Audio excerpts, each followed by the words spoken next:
আল্লাহ বলছেন মানুষের মধ্যে কিছু মানুষ আছে, সবাই না, ওয়া মিনান নাস, মানুষের মধ্যে কিছু মানুষ আছে যারা কিনা মাইয়াশরি নাফসাহু ইবতিগা মারদাতিল্লাহ, যেই মানুষগুলো আল্লাহ পাকের সন্তুষ্টির জন্য তাদের নফসটাকে বিক্রি করে দিয়েছে।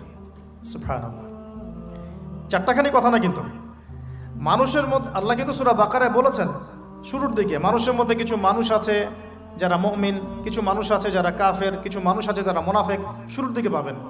এখানে আল্লাহ পাক বলছেন মানুষের মধ্যে কিছু মানুষ আছে যারা তাদের নফসটাকে আল্লাহর সন্তুষ্টির জন্য বিক্রি করে দিয়েছে। সুবহানাল্লাহ, মানে তাদের জীবনের মূল থিমটাই হচ্ছে আল্লাহ পাকের সন্তুষ্টি অর্জন করা। কোনো কিছুকেই তারা আল্লাহর সন্তুষ্টির উপর প্রাধান্য দিবে না।